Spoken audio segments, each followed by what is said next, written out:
What's up, guys? David DeCelle here, host of the Business with the Boys podcast, joined with my lovely co-host who has his hands in multiple different things at the moment. All good stuff, Landon Not Troyer.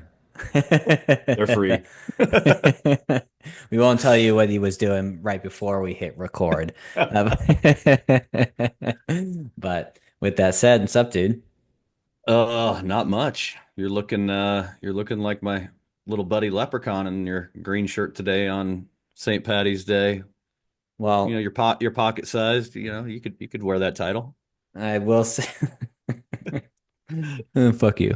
I will, I will say that wearing this shirt was completely unintentional for the holiday. So you just made me realize that that'll be my opening line for the rest of my meetings is, "Hey, I'm festive. Why aren't you?" Yeah, I totally spaced it off, I'm gonna be honest. And then everybody called me out when I got to the office today, and I was like, oh yeah, to me it was just another Monday. But you know, when you're sober, yeah, you don't get to celebrate St. Patty's Day the way the Irish would want to, so you just keep moving on. There you go. Well, let's rock and roll. So I'll do the proper intro here in a moment, but you and Emily go way back, so why don't you help tee up this episode? Yeah, so Emily is one I consider her and Tim friends, and she is sharp. She is the go-to, in my opinion, probably in the region, nationally, however you want to put it. She can handle it all when it comes to designing creative executive compensation plans. Obviously, she does a lot of the ERISA and the qualified plan stuff, but I think she would tell you that what she really enjoys doing is getting creative in the non-qualified executive planning space and how to, attract, retain key talent in your organization, how to help strategically transition your business to next gen, whether that be to a key management team, whatever. But she's impressive, and she's only does this. That's what I like about her, right? Is like she's not doing DUIs, divorces. She is a leader in this space, like I said, nationally. Very sharp and just you'll get to see throughout the episode. She's just very personable, and she has a way of breaking some complex things down into the KISS method, keep it simple, stupid. And I always appreciate that because I'm always trying to do that, when I'm advising clients as well. So yeah, I thought that she would be a great fit for our audience and potentially a great resource for our audience. And I would encourage you all, if any of you are looking to try and attract or retain or, potentially design performance-based incentive plans for some of your key talent, to reach out to us. And Emily and I would be happy to connect on that or just chat with Emily, however you want to do it. Awesome. And more formal intro. Emily, she's an employee benefits and executive compensation attorney based out of Omaha, Nebraska. She has significant experience advising clients regarding health and welfare benefits plans, qualified and non-qualified retirement plans, equity incentive plans, and wellness plans. She is also, which I didn't know this didn't come up in the episode, but she's also an ultra runner. And as a Hardcore. Her result, and her husband. and as a result, loves to work hard and play hard. And before we officially dive into today's episode, just a quick shout out and thank you to the folks over at Landjet for helping keeping this show going. We appreciate you guys. If you have not had a chance to check them out and you want to ride in style, simply go to landjet.com or email Rachel at landjet.com, mention Business with the Boys, and get 10% off their services. But with that said, let's dive into the episode. Who knew I would make it this far? They hated, they never believed me. Yeah, I would never drop the ball. I know I make it look easy. Yeah, Mayweather with the defense. I don't care what a critic got to say. I got them picking up the pieces. That mean you really playing with your life. I'm about to come and run it all back. Emily, welcome to the show. Thank you. Glad to be here. I know you and Landon have known each other for a while. You and I have had an opportunity to chat a couple times, and here we are in the podcast. So I'm excited to unpack this. And for those listening, this is going to be a very practical episode.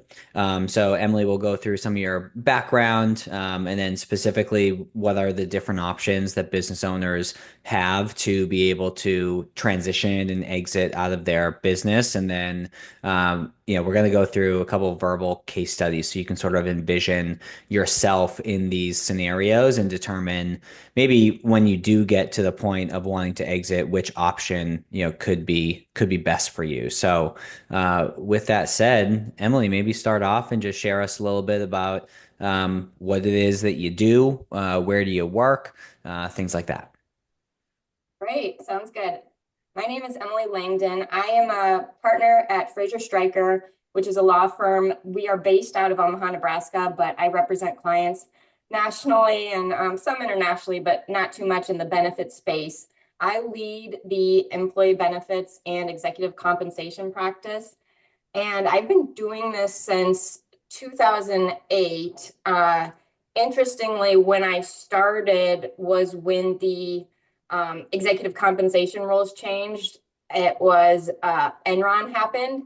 And because I was the low person on the totem pole at my business law firm, they said, Emily, you need to figure out how to get all these executive compensation plans compliant within the next year before the deadline. And because of that, because of Enron, I am an employee benefits executive comp attorney today.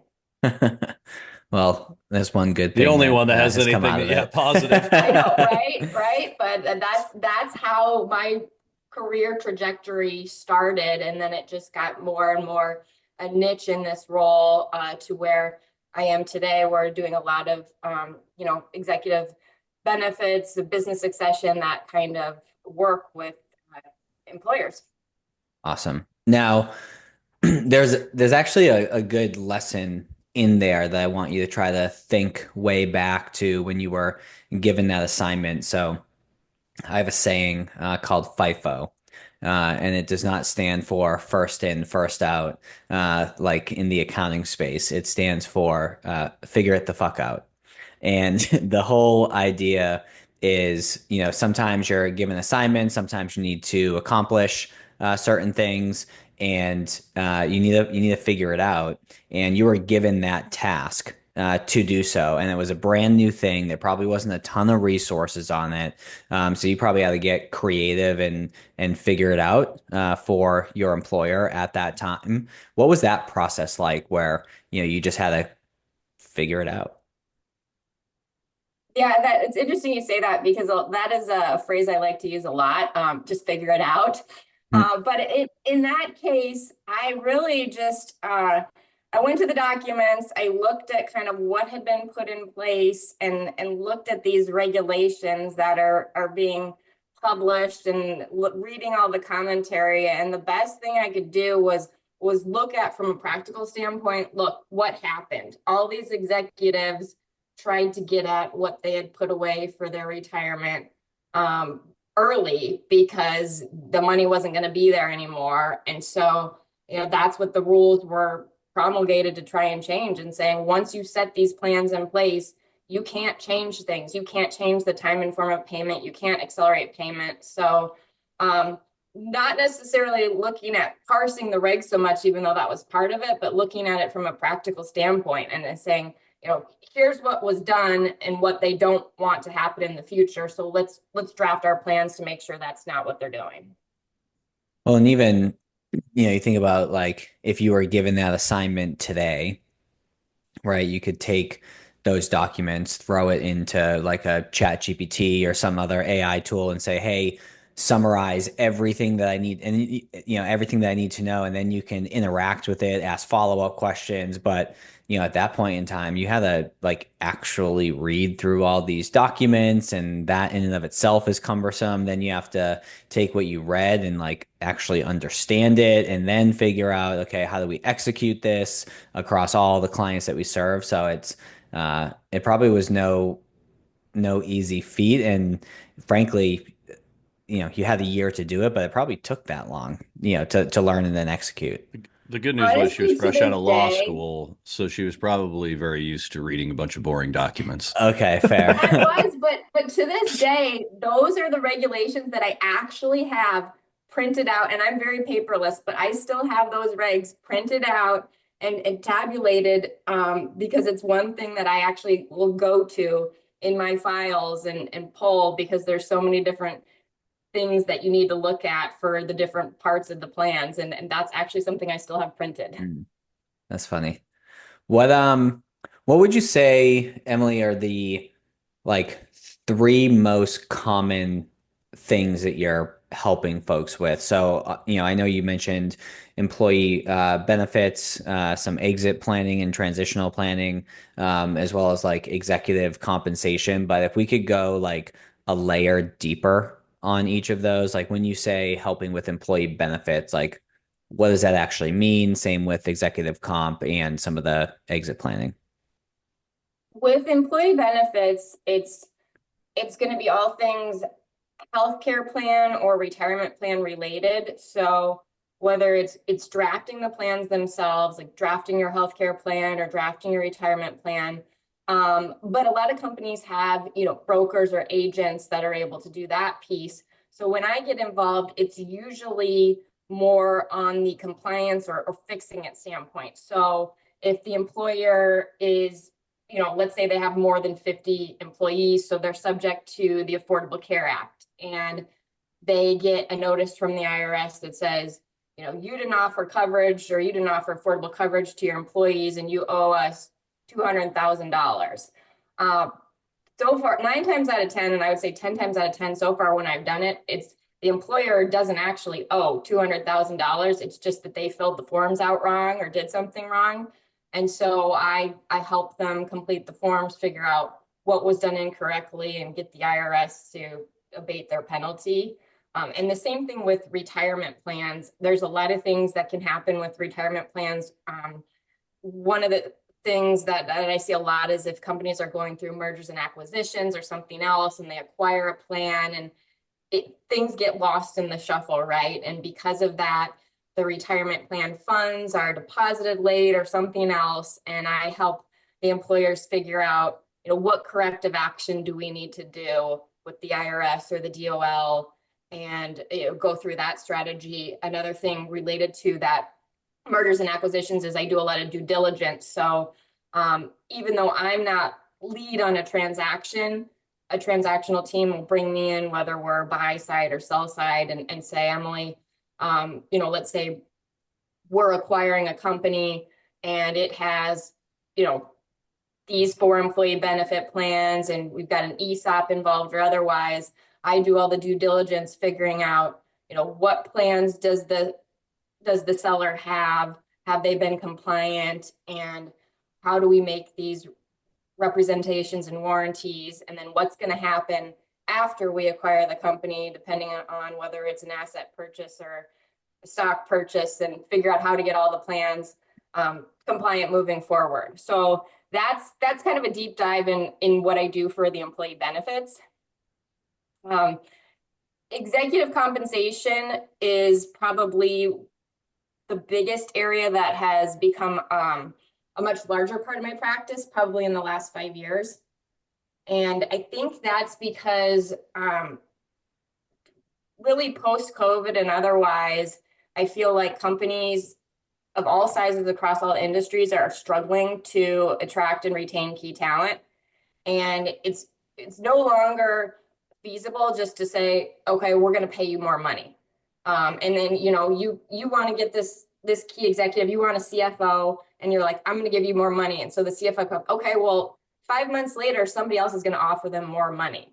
And so just offering more money, not only is it not going to keep the employee, but it's just not sustainable to continue to offer more money. And so that's where executive plan design, thinking of using more unique retention strategies like deferred compensation,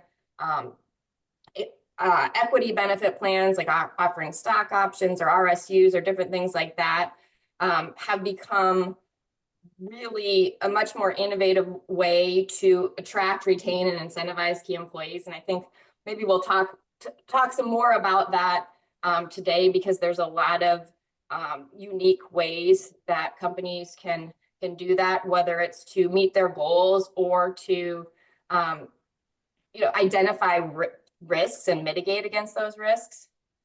Um, and then I think those would be the main areas. Other than that, it's mainly uh, ERISA compliance. And so, and ERISA is the Employee Retirement Income Security Act of 1974. And really, it means any type of employee benefit plan that employers are offering. It's protecting employee benefits. So it's saying, it's federal law, so it's not necessarily governed by state. And it's saying, we are here to protect employees. So whether you have, rights to healthcare benefits or insurance benefits or retirement benefits or otherwise, I help employers make sure that they do it, and they do it in a legally compliant way, which has become huge both in the retirement and healthcare plan world, because these employers are fiduciaries, right? And they have a lot of liability. And so I'm trying to help them be compliant, but also be innovative, because if you're not being innovative and you're not thinking of unique ways to do things, you're going to get stuck in history. And again, it's going back to how to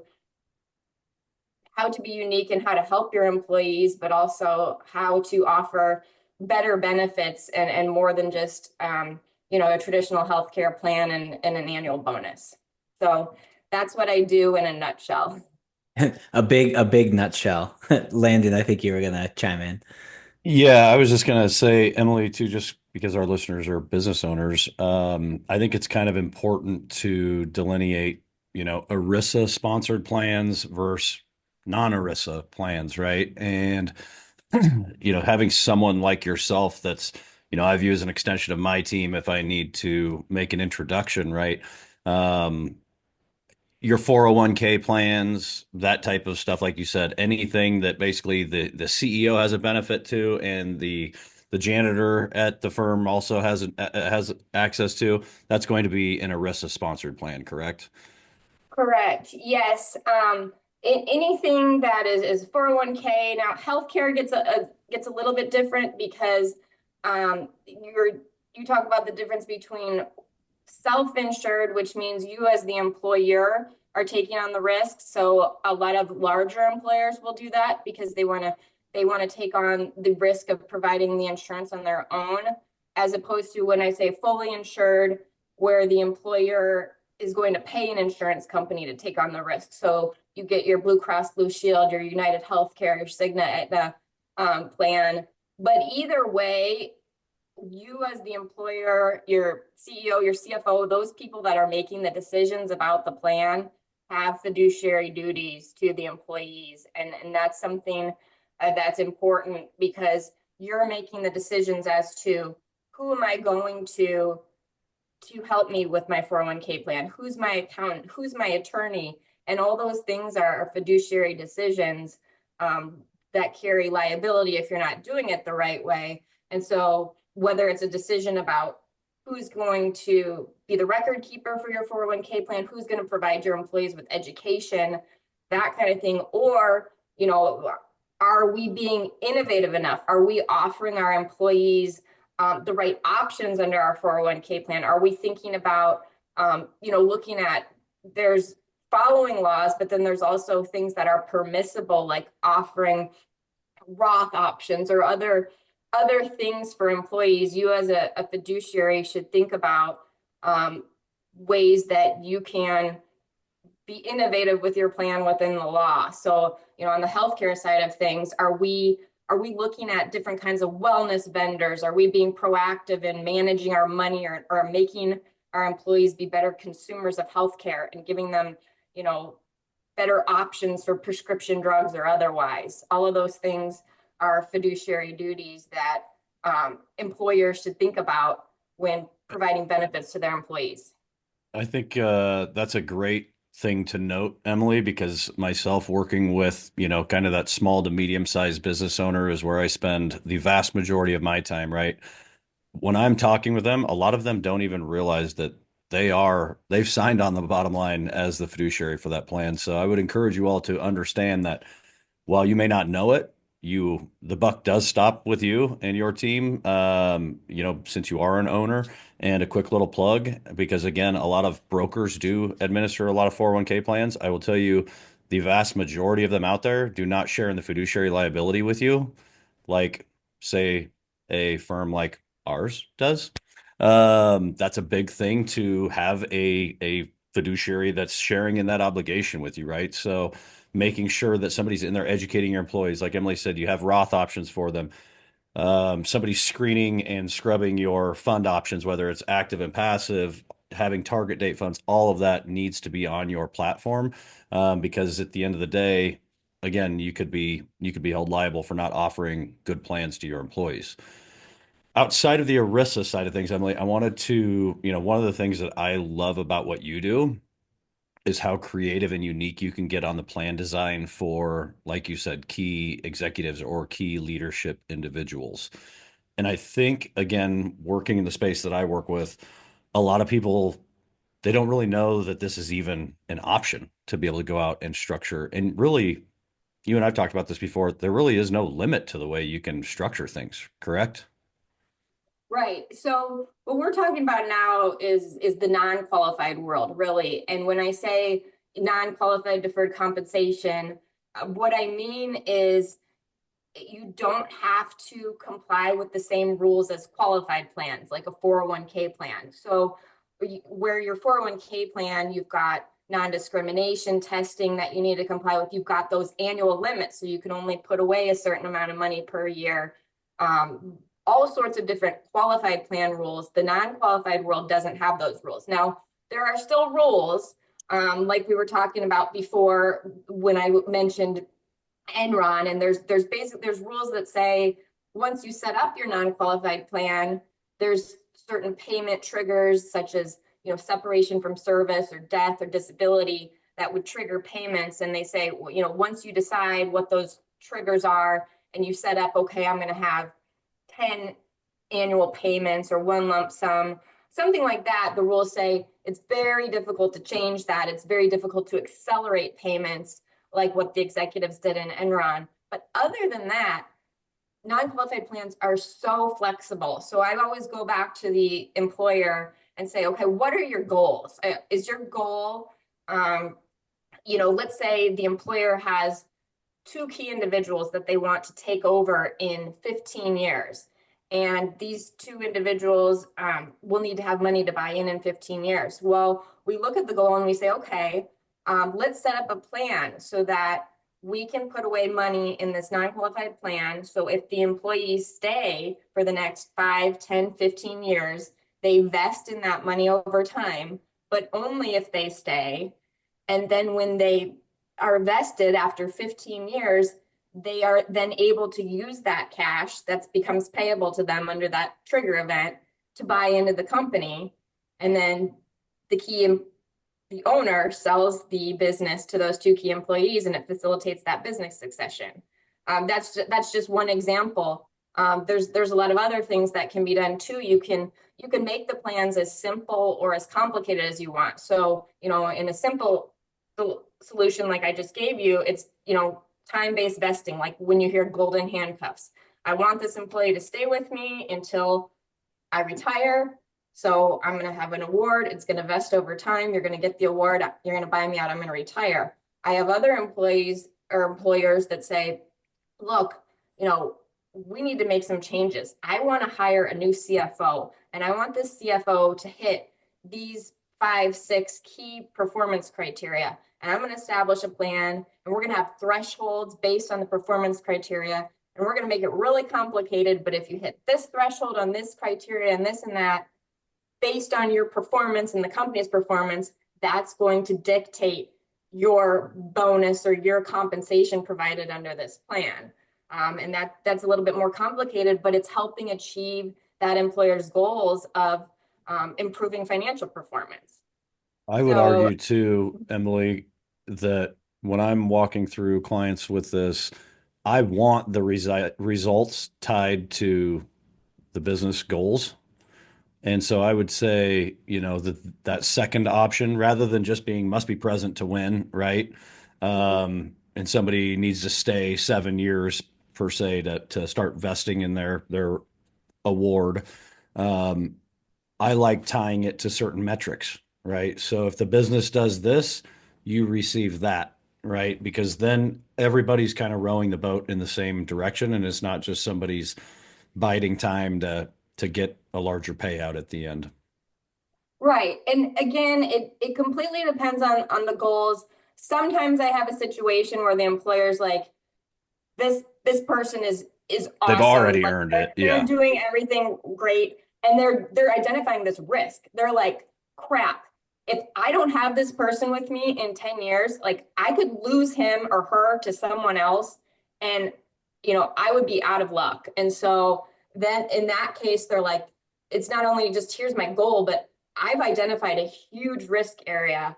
And if this person isn't there to take over, my nobody's going to take over, and my business is not going to move on to the next generation. So again, I think you're exactly right. In most cases, it's going to be tied to corporate performance, and it's going to be a win-win because the company is going to win and the key executive is going to win because their compensation is tied to the overall corporate performance. Whatever that plan or setup is for, say, employee A, for employees B and C and D, does the plan need to be the same, or can each individual person have a custom incentive? Here's the beautiful thing That's a about it. great question. It can be different for each employee. Each employee can have different vesting schedules, different payment triggers, different incentives. So you could have it tied to, you could have the same employee category. You could have two chief executives or whatever, but you could say, I want my CFO to do this. I want my COO to do this. Or it can be two employees in the same category, but these plans are intentionally discriminatory. And one thing I'd point out is they're a great tool for executives who might otherwise not be able to save enough for retirement, because of the compensation limits under 401k plans. So if you've got a CEO of a company that putting away the annual limit under a 401k plan is not going to save them nearly enough to live at the quality of life they're accustomed to right now. And not only that, if you've got non-discrimination testing, they might not even be allowed to put away their maximum. Then you're giving them a different vehicle to help them save more money for retirement. So Or like you um, said, be able to become bankable when the current owner exits, right? Because that's an exactly. issue that I run into a lot with. Yeah, I want to leave Tom and Tim, they're two t capable individuals to run my company.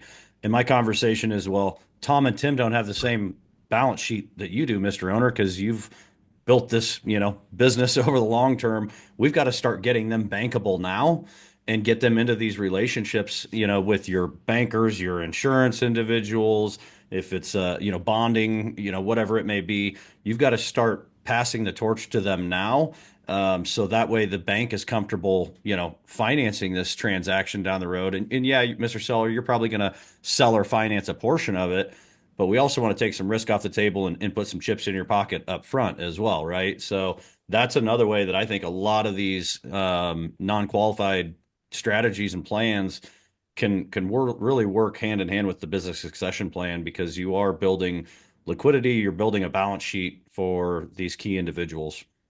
And you've got to protect the seller too. So if Tom and Tim, you can draft the plan so that if 15 years down the road, Tom and Tim, they're going to come into this money, you can say, unless you use this money to buy me out, you don't get the money.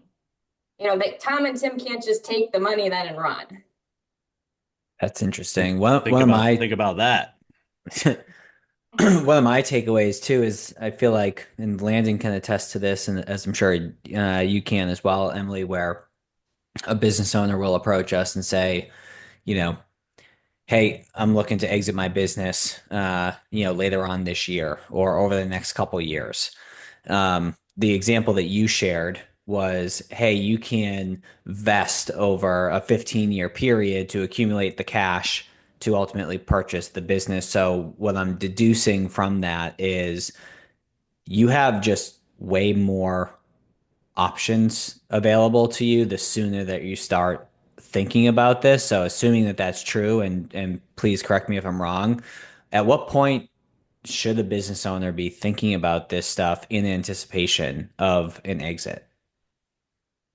Well, I mean, I think the answer is as early as possible, because you do have more options available, especially from a funding standpoint, because these kind of plans can be informally funded by a lot of different means. But one way to do that, and a smart way to do it, is to use life insurance. And so if you're buying life insurance on your key individuals to help informally fund these plans, you need to have time for the life insurance to accumulate cash value and to get to where you want to be. And as with anything, the sooner you start planning, the better. That said, if you're, any time is better than nothing. So if you decide, if you're like, oh geez, I want to sell in 5 years, or I want to get out of here in 3 years, you know what, that's okay. We can still plan, we can still set up these kind of plans. There's still ways to think through it. You don't have to have, necessarily 15 years. Is that better because you've got a longer term strategy? Maybe. But as soon as you decide, this is where I want to be, or hey, I thought I was going to be in this industry for the next 15 years, but you know what? I really want to position myself to sell in 5, and we need to get there. Then we're going to develop a plan to meet that goal and say, let's get the right people here in, let's get the right people on board. Let's set up some of these incentives. Let's get the company moving in that direction so that in 3 years and 5 years, you can sell, and we can tie the incentives and the payments to when the company changes control. So, I would say it's never too late to start planning. Is as soon as you can, it's good because you've got a little bit more flexibility. But once you know where you're at and where you want to be, we can still try and put together a plan to meet your goals. I think if you haven't started this conversation and you're a business owner in your mid 50s, you need to be having these conversations. Because at some point in time, you're not going to be able to work. Nobody's been able to forever, right? And you're running a higher likelihood of a health event, something like that. Have the conversations with your professionals and your advisory team to at least lay out the plans of how it looks, and in your ideal world, because that's how it should go, is whatever Mr. or Mrs. Business Owner thinks is ideal. And it's going to de-stress the plan the earlier that you start, I think, from a financial standpoint and what you're going to have to lay out there. And quite frankly, David and I talk to our business owner clients all the time about this. The most profitable business is a business that's always ready to sell or transition, right? You've got key employees locked in, you've got long-term agreements locked in. It doesn't mean you have to sell, but if you've got good books, you've got, that's one thing that we're working through with all these owners, right? Is the most profitable exit for a business owner is a business that's nice and pretty to an outsider to be able to buy and for other bidders to be able to compete on. If your financials are a wreck and you're running a bunch of personal expenses through, not saying don't, but at least have one set of clean financials that, you could get to a prospective seller and one that goes to the IRS, however you want to do that. But again, your max value for your business is going to be a business that is ready to sell, and you need to be thinking through that. I think that's a really good point too, is that be ready. If you're in your mid 50s, you should be thinking about this. And if you think, what, I want to work till I'm 75 or 80, that's great. Do it. And that's fabulous if you're able to. But what happens if a health event comes up or something else when you're age 65? It's better to be prepared for that, and be able to make that transition and handle it, other than not be prepared at all. And then by all means, if you're still, able to work and doing great at age 82, that's excellent, but at least you're prepared if the need arises. Yeah, I've seen all too often business owners that, they get to their mid 50s and maybe they've got a son or a daughter that's in their early 20s and in college. And, you know, one year I talk with them and their plan is, I hope that they come into the business and I can transition this to them to, oh shit, now I've got a health event and I've got to fire sell this thing to, a third party or a competitor. And they never get to see their legacy kind of go on to their kids. And it's like, well, if we had some key management people locked in and some ways that the business could still run without you and give the kids some time, to learn those roles, we probably could have still gotten there. But now we just got to sell the thing, right? And I hate to see that happen. Emily, going back to the topic around like, hey, I have these key employees. I want to put together a custom, plan for them to incentivize them to not only crush, but to stay. What does that team look like that you need to execute that plan? Like, are you able to execute everything soup to nuts? Are there other professionals that need to be pulled in for those? Like, help give some of the business owners listening to this an idea of like the team they need to assemble to see this thing through. Yeah, that's a great question. So usually it depends on the size of the company. But what we're talking about, like Landon was saying, it's a lot of times I'm working with small to mid-sized employers, and they're talking about, one or two key people, maybe five, and facilitating this business succession. So usually the people that I'm working with I'm there to help with the plan design and plan drafting. And oftentimes they have a financial advisor or CPA or someone else that they've been working with, for a period of time that's helping them facilitate their business succession and also helping with their day-to-day financial needs. And I'm not an insurance salesperson. I don't sell insurance. I'm also not a financial advisor. So it's really critical for me to be able to work with um, individuals who advise on that so that we can help determine the best way to informally fund this type of plan. Because to have a plan, it's an executive compensation plan, we need to have money. And it's not necessarily money, the money doesn't necessarily need to be available now, because we're talking 5, 10, 15 years down the road. And so to be able to work with strategic advisors to help determine what's the best way to do this. Do we want to get life insurance policies on these key people to help fund the plan in the future? Or by all means, if someone were to pass away, then there would be a death benefit that's payable. Or does it make more sense to use brokerage accounts or otherwise? That's not typically my area, but I know enough to know some of the tax advantages and legal advantages, but then working with a team of people that can help with the funding. Gotcha. Now, I want to start to transition from like the business owner slash seller side to the second sort of call it verbal case study to the buying side. And before we fully transition over there, something that just popped into my head is let's say you put together an incentive plan for 15 years out, okay?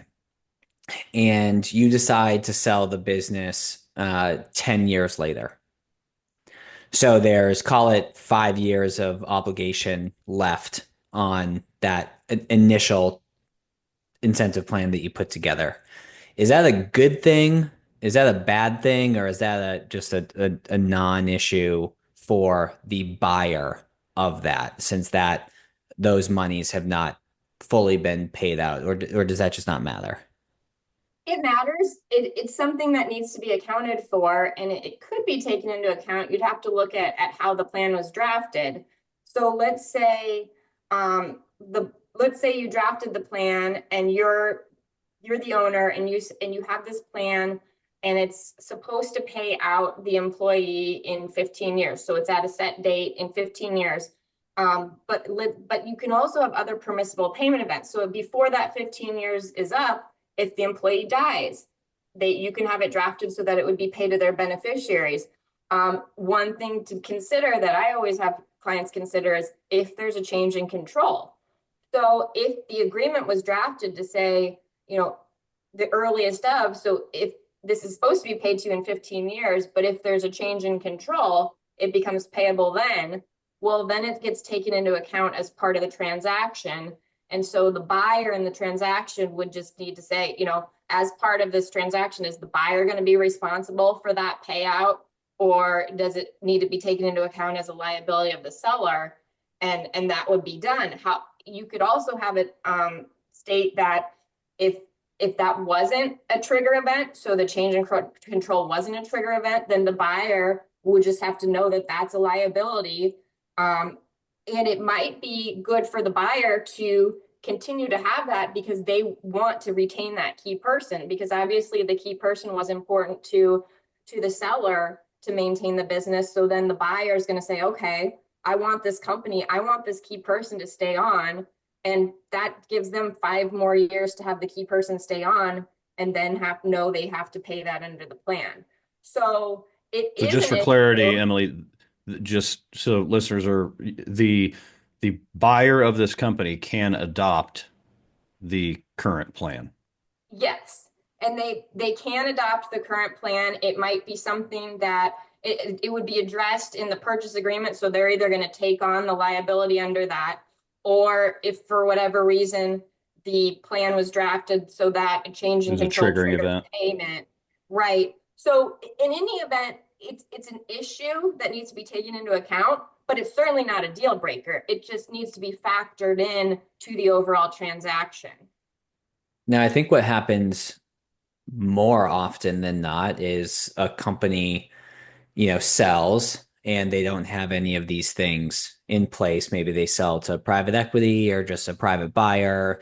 They don't transition it to internal team members and they just give it to sell it to the highest bidder, so to speak. So now being on the buying side, you're going into a business that doesn't necessarily have anything in place to retain the key employees. And one thing that, you may be worried about is what if I buy this, the key people or everyone leaves and I'm stuck there holding the bag without the proper human capital to run this company. What have you seen buyers do when they come in to purchase the company to retain those key individuals?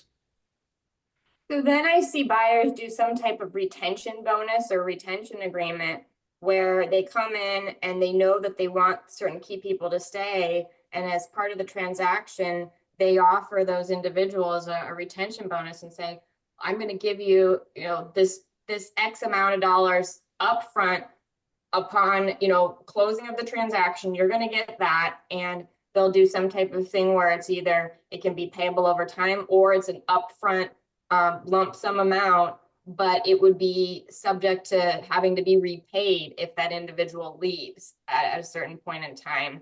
That's kind of strictly more related to retention. So the buyer can get more creative in terms of saying, if you stay on, maybe I'm going to give you X amount up front to retain you, and you're going to get that, but then we're going to set up a new type of deferred compensation plan and then do the same type of thing.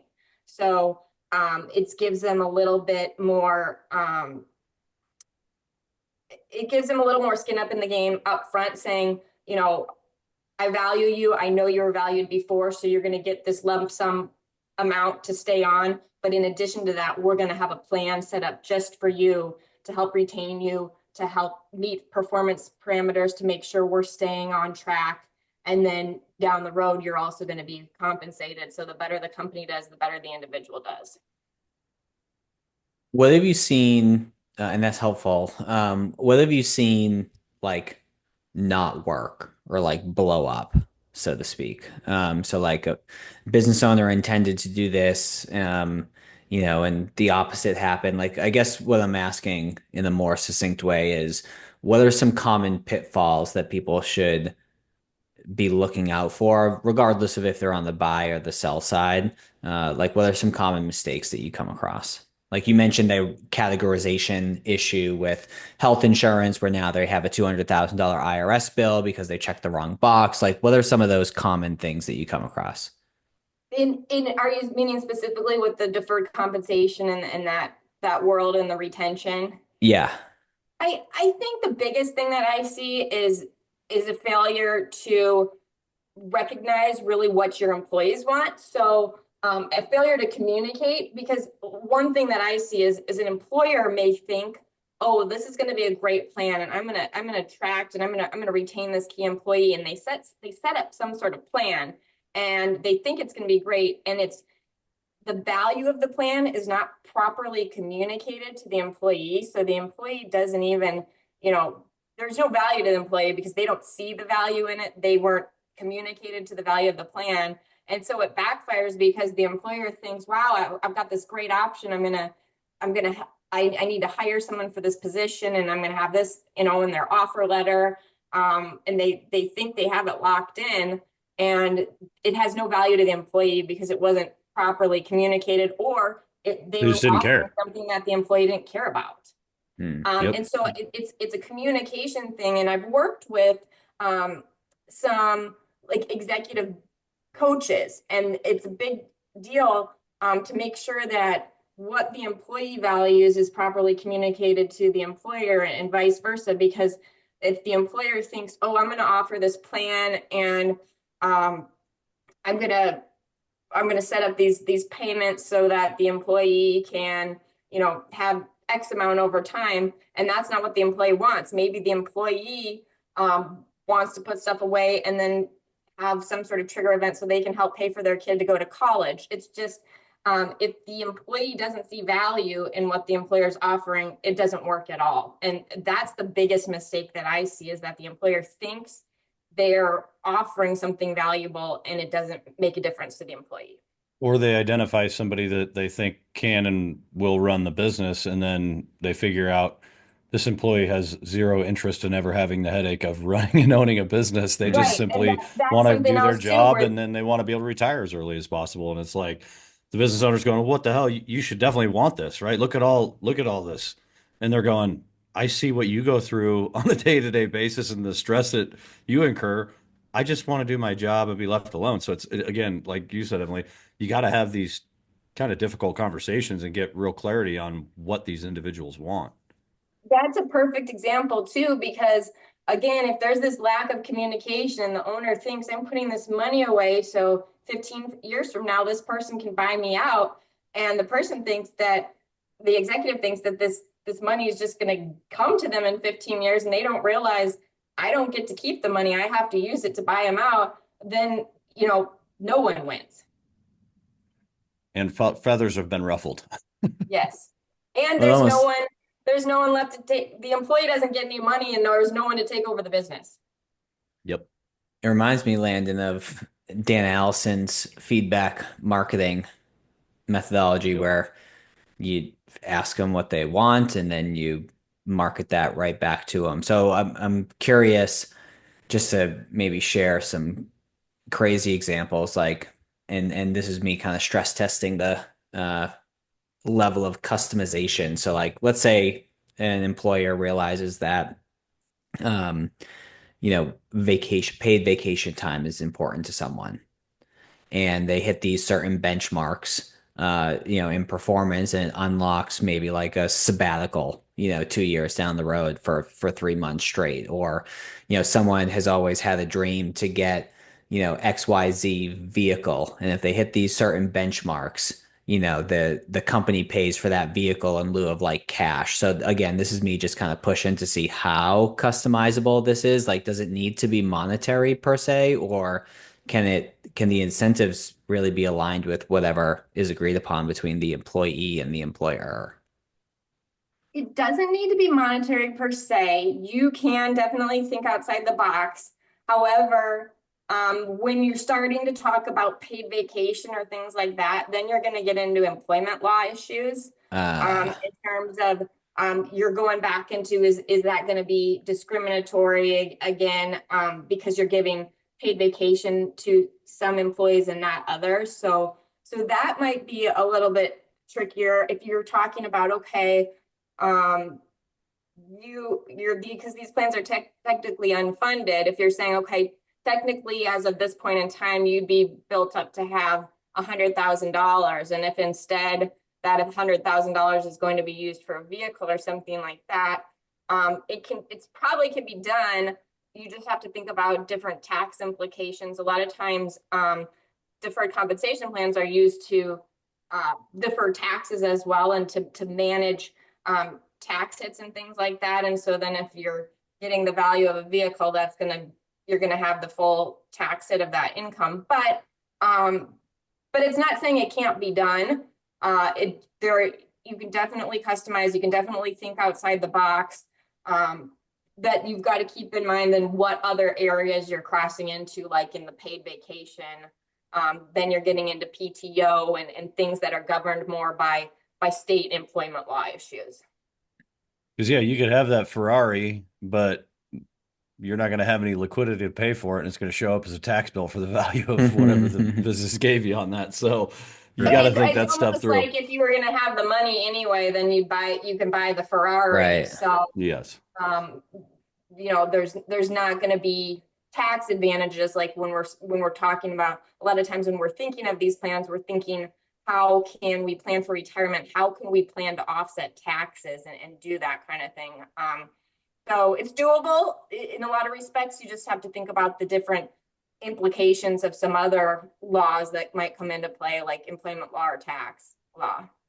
Which is why Emily brought up the fact of, informal funding with life insurance can generally work well because you're getting the tax deferral, the cash value accumulation and growth. And you really want to structure these things appropriately and work with somebody that is, a professional in this space and is trying to maximize the cash portion. Yeah.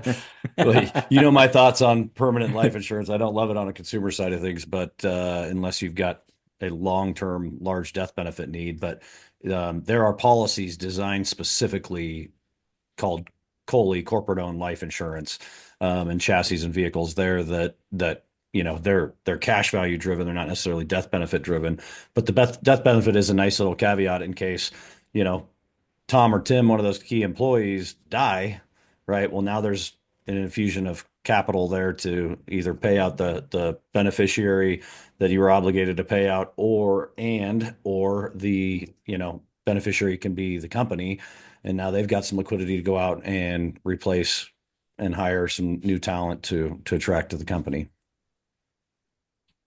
And that's again why it's important to work with a team of people that know their stuff on these types of plans, because once you decide you want to do it, they're not too difficult to put in place. I mean, we figure out what are your goals, one or more goals. We figure out who you want to offer it to. We can do different things. We can do the plan design. I can do the drafting, but I've got to be able to work with someone else who can help with those funding mechanisms and be able to know your company, know the finances, and know how it will look both in the short and long term.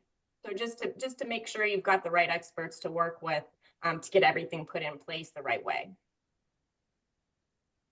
Yeah, having the wrong people in place can really, really mess things up. So I'm glad that you shared that as well. Well, Emily, one of the questions that we ask all of our guests as we wrap up here is a book that's had an impact on them. And for those who listened to the episode, I believe it was with Shane, which will be released, before this episode is released.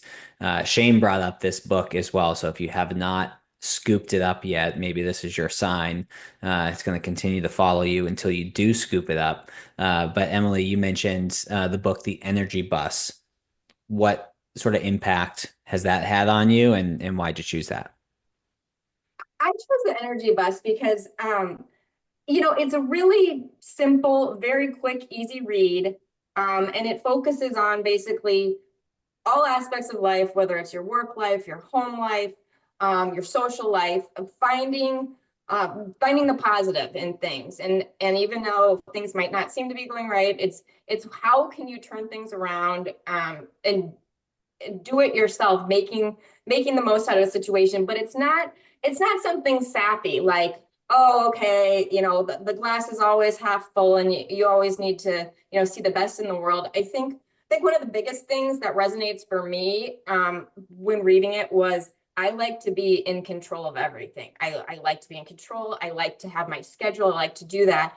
And if I'm not in control, then it sometimes seems like the end of the world. And this book really helps put that into play as, okay, maybe you're not in control and there's nothing you can do about it, but what can you learn from this? What can you at least what can you control that's not part of the situation, or what can you focus on to help be more positive? And that's what I think this book does, is say, even though it's not going to say to you everything's all rainbows and sunny days, but take those gray days and figure out how to make them better. And it's only you that can do it. You need to take control of the situation, and you need to be the one to turn things around for yourself. So take accountability, and if you can't control it, do what you can to figure out what you can control. And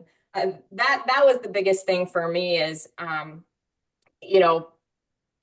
realizing that sometimes you can't control everything, and what are you going to do about it? Are you going to whine about it, or are you going to figure out how to get around it and how to have a better day? Well, that's I'm one gonna of have the my key. wife call you next time, because I tell my wife all the time, control the controllables. I'm like, you're stressing about something that may or may not even happen. So why the hell would you stress about it now if there's a chance it may not even happen? It's hard. I know, and it's hard. So That's read the funny. book. Love it. Well, Emily, this has been a pleasure. Share with us and the folks listening if they have questions about this, if they want help executing one of these plans or anything else that we've discussed today. What's the best, or where's the best place for them to get a hold of you? You can get a hold of me via email or via my phone number, my cell phone, or my business phone. All of it's on my signature. So I don't know if you guys want to share that, or my website is Fraser Stryker. That's FARSERSTRYKER.com, and I'm Emily Langdon. So feel free to shoot me an email or just give me a call. I'm happy to answer any questions. Also active on LinkedIn if any of you want to connect with Yes. her there as well. Yes, I'm very active on LinkedIn. You can always connect or send me a message there, and happy to connect and have a conversation. I will Awesome. tell you, she'd be a great resource for many of you listening for sure. And the thing I love about Emily is this is all she does. And she truly is an expert in her field, not just regionally or locally, but nationally. So she's done some white papers. She won't ever talk about her accomplishments, but I will. She's done a number of things in her space that's she's pretty impressive. So I would encourage you all, the fact we have Emily and her expertise right here in our backyard, leverage her accordingly. And for everyone listening, we appreciate your time and attention as always. And Emily, thanks for hanging out with us two knuckleheads today. Thanks for having me on, guys. I appreciate Appreciate it. you. Take care. Whoa. Who knew I would make it this far? They hated, they never believe me. Yeah, I would never drop the ball. I know I make it look easy. Yeah, Mayweather with the defense. I don't care what a critic got to say. I got them picking up the pieces.